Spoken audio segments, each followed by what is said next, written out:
Hello, my Bill for 1000 Nation. How's everyone doing today? Hopefully everyone's having a great day. If not, I hope it gets better from here. We are back with a new MrBallen video. This one is titled, A Dramatic Historical Fail with a Huge Plot Twist. Alright, I'm excited to get into this story. If you guys are excited as I am, go ahead, turn them lights down low, put on something comfy, cup with someone special. Let's get historical. Yeah. Hell yeah. One night in 1944, an American military pilot was flying over England when he turned around in his cockpit and looked at this panel of switches that was right behind him. And after looking for a particular switch, he reached out and he was about to toggle it, but he stopped because he knew what he was about to do, flipping this switch, would easily be the most dangerous thing he had ever done in his entire life. But this was his... Is it one of those big red button situations? Oh, I'm pushing that fucking button, bro. Dude, never put me in charge of something that it's like, if you push that, bad shit's gonna happen. Cause I'm gonna be like, what kind of bad shit? I have ADHD. That we're gonna chalk it up as that. Like, yeah, it's not my fault. It's medical.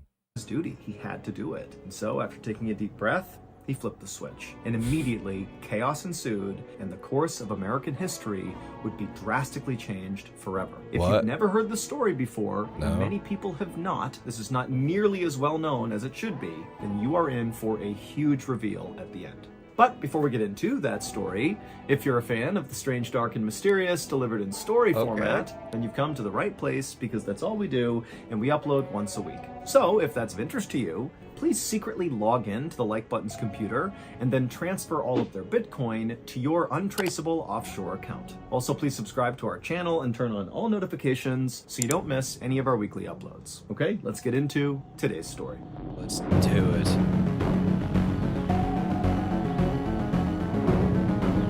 Oh, I'm excited for this. I have a feeling it's gonna be all kinds of fucker.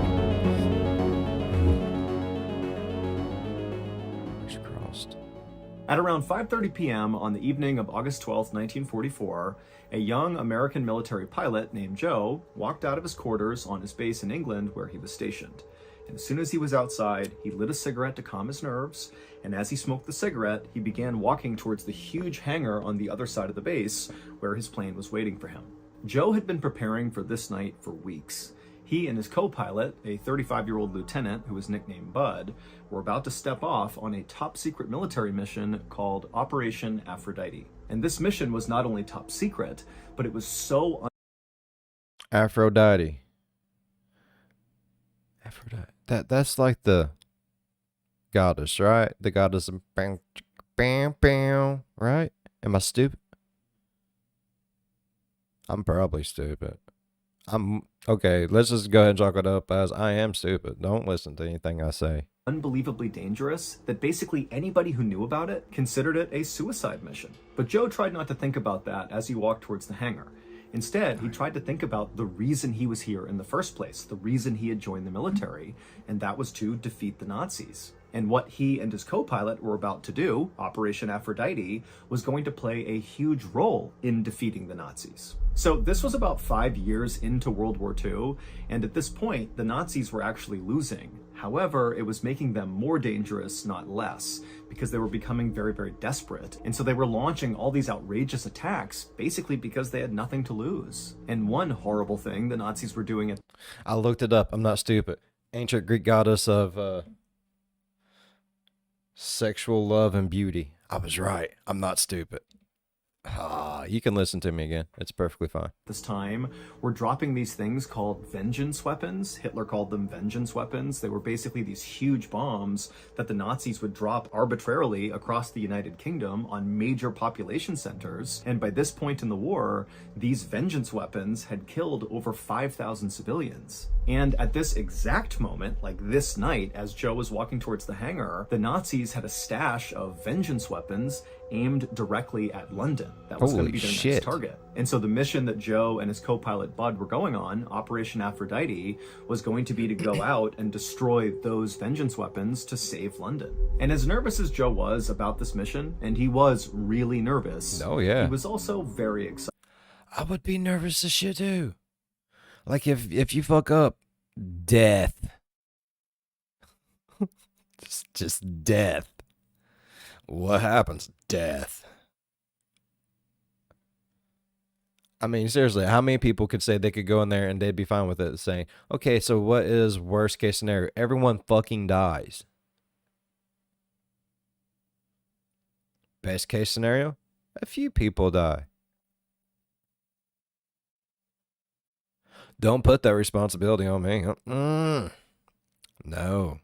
He actually had volunteered for this mission when many other pilots had done everything they could to stay away from this mission. And on top of that, Joe actually had flown enough missions by this point in the war that he didn't need to fly anymore. He could just go home. But instead, he volunteered for this mission. And a reason why Joe might have decided to do that has a lot to do with the family he was raised in. So Joe came from a family that was very successful and accomplished, and his father really pushed Joe and his younger brother to be the very best at whatever they were doing and to be very competitive with each other. And so while Joe and his younger brother did love each other, they also had a pretty intense rivalry. And for a while, Joe's father obviously favored Joe. I mean, Joe was the favorite child, and, his father would always say, Joe's going to be the president someday. He's so talented. But after the attack on Pearl Harbor that brought the United States into World War II, both Joe and his younger brother joined the military, and pretty early on in the war, Joe's younger brother got an award for heroism. He had basically saved his platoon of men,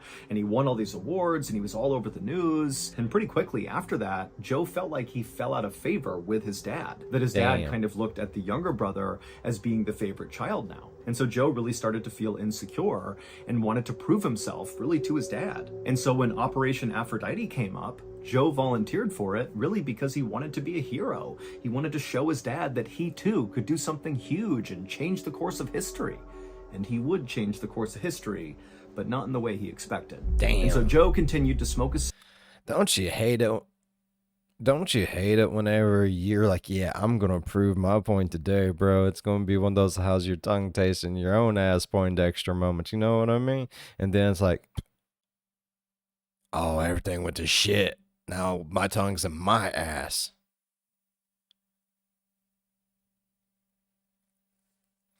Cigarette and hustled across the base towards the hangar, and as he did, he found himself kind of speeding up, like he just wanted to get over there and get started. Joe's commanders had given him a special code he would call out over the radio if this mission was successful. It was spade flush. That's what he'd say over the radio.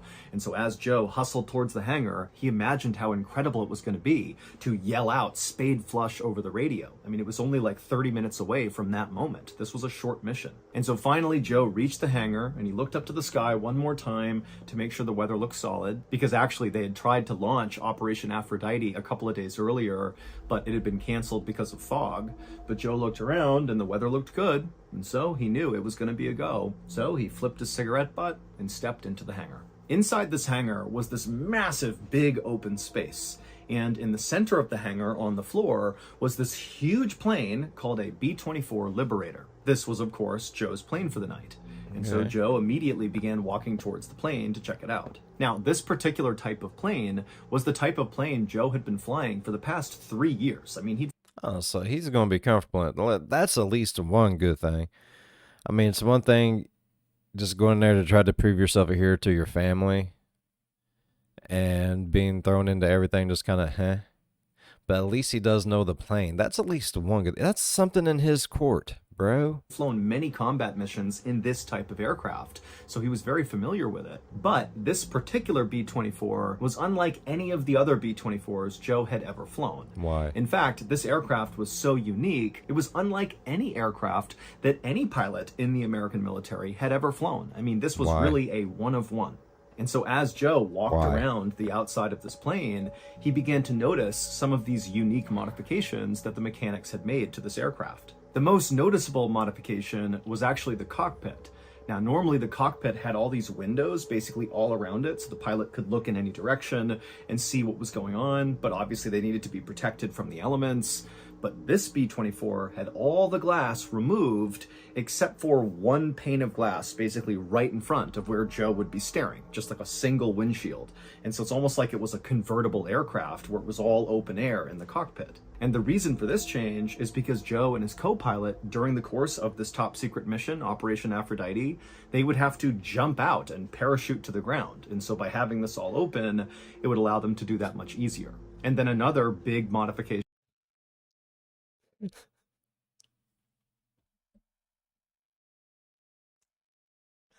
No wonder everyone else backed out. What's the mission? Oh, y'all gonna go in there, save London, take out the bombs. It's some real James Bond shit, and at the end of it, instead of flying home, you gotta jump out the plane.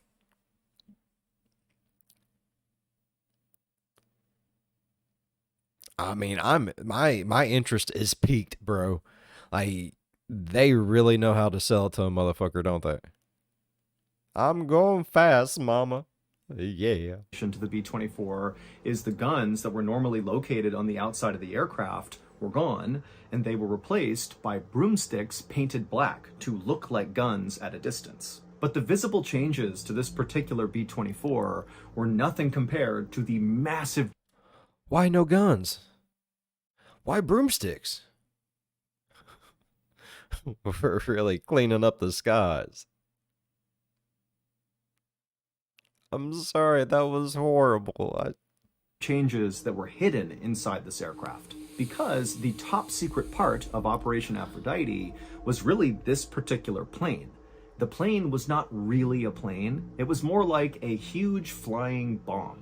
The military's mechanics basically hollowed out the entirety of this plane, removed everything inside of it that was not absolutely vital, and they replaced it with explosives. 10 tons of explosives. Like, this is an unbelievable amount of explosives. A few minutes later, at around 5:55 p.m., they need to jump. Joe and his co-pilot Bud, who by this... They need to jump for... I am so sorry, MrBallen. That is an awful face. Hold on. No, let's finish. They're going to have to jump out a minute before that plane goes down, bro. That's a lot of boom. Holy fuck. That's the one thing I can also say that makes me proud to be American. We like explosions, bro. Look at all the pretty lights. God. Point had come into the hangar, finished doing their exterior inspection of the aircraft, and then they climbed into the cockpit, with Joe taking a seat in the pilot's seat and Bud sitting in the co-pilot's seat. And even though the evening was cool, both men were visibly sweating. Once the pilots got the go-ahead to begin the mission, Joe fired the first engine. Bro, I would have swamp ass like a motherfucker right now. Like, no. Oh, I'm sweating. These motherfuckers are going to have to end some doomsday type shit that's going against London. I'm serious. This sounds like a really good James Bond movie. I'm loving it. I'm sweating bullets. I got swamp ass already. And then turned to look at the ground crew all around them, and he noticed all of them looked really, really serious. I mean, they obviously knew how intensely dangerous this mission really was, and the fact was, you know, the pilots might not make it home, and so they're looking up at these guys like, I'm sorry you have to do this. But Joe, you know, he looked out at these people and he sensed that was going on, and so he made a big show to wave and smile at them, to show confidence, like he knew what he was going to do, he's going to be fine. But in reality, Joe really was terrified. Joe. I feel bad for Joe. In about 10 seconds, I'm going to hold something up in front of the camera that our team has been working on for over a year, and it's finally ready to be revealed, and we know you're going to love it. All right, drum roll please, here we go. And it's the Strange, Dark, and Mysterious delivered in book format. The official MrBallen graphic novel, our first book ever. In this just stunningly beautiful anthology of stories are full stories that are brand new and have never been covered anywhere else on any of our other channels. So if you want to hear those new stories, you got to get this book. The book is not coming out until my birthday, October 1st of this year, but you can pre-order a book right now by going to book.ballenstudios.com. The link is also in the description. And if a enough of you pre-order this thing, it'll make the New York Times bestseller list, which is so cool, but more importantly, that will show us there's big interest in books from the strange, dark, and mysterious community, and we'll make more of them. So again, head on over to book.ballenstudios.com and pre-order a copy today. Oh, and also... And you just think about, for all those people out there that don't know what to get your friends, that's about to have like kids and stuff, get them this book right there. That way they can have endless amount of Mr. Ballen bedtime stories. No better gift. At the end of today's video, be sure you stick around because I'm going to go live on YouTube, and during this live event, I will tell you a little personal story from my time in Navy boot camp and how that actually led to the creation of this graphic novel. I actually watched that live event because this video was an actual premiere, and that was pretty cool. I jumped in for a little bit. I didn't stay for very long because I was reacting to it, but I really wanted to be a part of it, so I did jump in for a little bit. My God, his chat on his premiere went so fast. Like, it felt like my eyeballs was having a seizure. It was ridiculous. I was like, you ever seen them cartoons where like the cartoon is watching something and their eyes just keep going and going, and the next thing you know, they're just like spinning around in circles inside their head. Just that's what it felt like it was doing. That was crazy. But yeah, I did check out the live. That was really cool. The premiere was actually kind of cool too. That was weird. It was weird. I liked it though. I love Mr. Ballen. He does some amazing shit. I'll also speak with some very special people that helped make this book a reality, and I'll share some other exclusive details about the book. Oh, and also I will answer any questions you might have about the book. So when this episode ends, just click on the live tab on my YouTube channel to join the live event with me. And again, go to book.ballenstudios.com and pre-order a copy of the Mr. Ballen graphic novel today and help us get on that New York Times bestsellers list. Hell yeah, that'd be cool. Mr. Ballen, #1 bestseller. By 5:59 p.m., Joe had all 4 propellers spinning on the aircraft, and so he released the brake and began taxiing out to the runway. And as they bumped along, Joe and Bud became really aware of just how heavy this aircraft was from all the explosives. I mean, every bump, this plane is lurching up and down and really creaking and making lots of noises. I mean, this was sketchy. Finally, Joe went full speed ahead, and he and Joe went tearing down the runway, and at some point the plane did get lift and it took off into the air. And then just up ahead of him were 6 other planes that had just taken off moments before, who were going to escort Joe and Bud to their target area. Once Joe got the plane to its cruising altitude, he and Bud kind of relaxed for a second and began preparing themselves for what was going to happen next. They had about 15 minutes of just kind of casual flying before the real work of this mission began. The vengeance weapons that Joe and Bud were going out to destroy as part of Operation Aphrodite were located about 120 miles south, just outside of this little town in the very northern tip of France. But destroying these weapons would not be as simple as just Joe and Bud flying over top and releasing all their explosives and flying back home, because the Nazis had buried these vengeance weapons deep inside the hills in this town in northern France. And so regular bombs wouldn't touch these vengeance weapons. They had to do it a different way. And the way they were going to do it was Joe and Bud were going to fly their plane directly into the hills. And the way they would do this is they would fly their plane as close to the target area as possible, at which point one of the other pilots that were in the escort planes would take remote control of the B-24 flying bomb. And then once they had remote control, Joe and Bud, who no longer needed to do anything, they would jump out and parachute to the ground. And then the pilot who was remotely flying this now vacant B-24 flying bomb, they would just set it on autopilot to crash into the hills. At around 6:15 p.m., just as the English Channel came into view, Joe toggled a switch on his control panel, and then after he did, he and Bud kind of held their breath for a second to see what would happen. And then a couple of seconds later, the plane kind of shuddered for a second and then leveled out. And then a call came over the radio from one of the pilots who were in the escort planes telling Joe and Bud that they had just successfully taken remote control of the B-24. So at this point, Joe and Bud are no longer flying the aircraft. They're just sitting inside of this flying bomb. Everything is going good. Now, then. there were only two things left for Joe and Bud to do before they could bail out to safety. They would need to arm the plane, so basically arm the explosives and make them ready to detonate. And then after that was done, they would need to call out over the radio, spade flush, the code Joe was given, which would signal to everybody else that the plane was ready and Joe and Bud were jumping out. And so once Joe and Bud nodded to each other and kind of acknowledged that, okay, we're going to do the last bit of this mission, Joe turned around in his seat and he looked at this control panel that was right behind him. And on this panel was the arming switch. And so once Joe flipped this, he and Bud would have a very short window of time to safely escape the aircraft. And so it was kind of like, you know, flip it, make the radio call, and get the heck out of there. But Joe and Bud had trained for this moment over and over and over again, so they were ready. And so eventually, Joe flipped the switch, grabbed his radio, and called out, spade flush.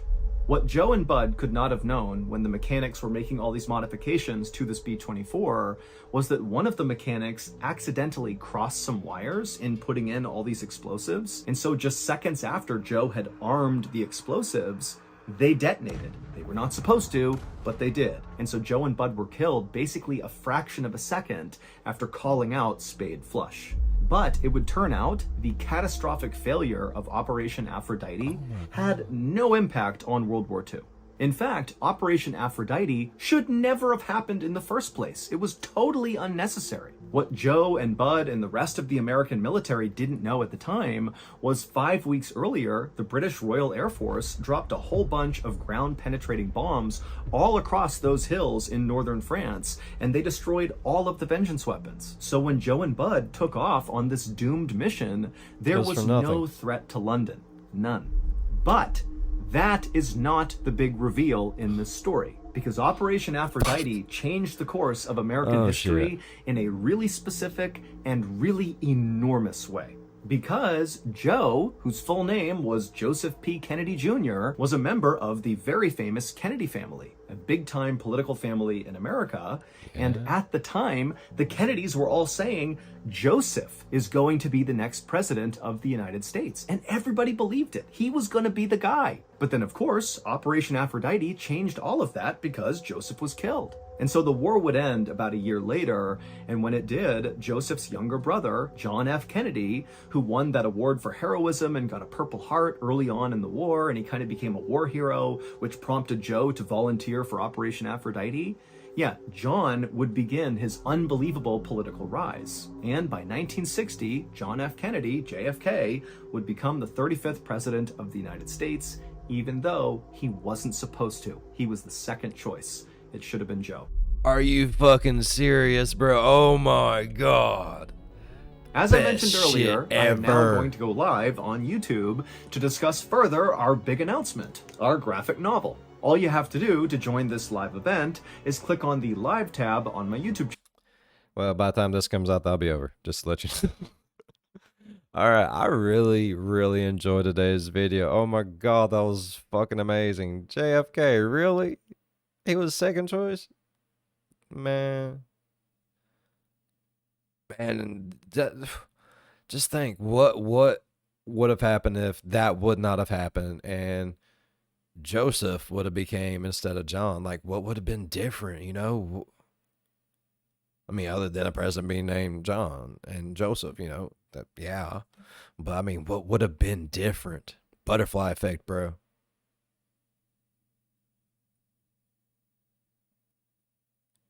I loved it. I love today's story. If you enjoyed today's story as much as I did, please go down there, hit that thumbs up. It really helps the channel grow. While you're down there going over, slap that subscribe button, become part of the Built for 1,000 Nation. We do some crazy shit here. And if you want to know when that crazy shit happens, ding that bell. It might work for you. It might not, but it might. And if it do, jump in on one of my premieres, go over in the live chat and be like, what's up, Bill? You dinged me. You dinged me good. I'll be like, heck yeah. And then the only thing you got to do is dip. Like, that's all. I ain't gonna ask you to do no more for you than for me than I do for me whenever you do for me as I'm doing for me right now, or something like that. As always, be good to one another. I'll see you in the next one. Bye-bye. That's crazy shit, Mr. Ballen.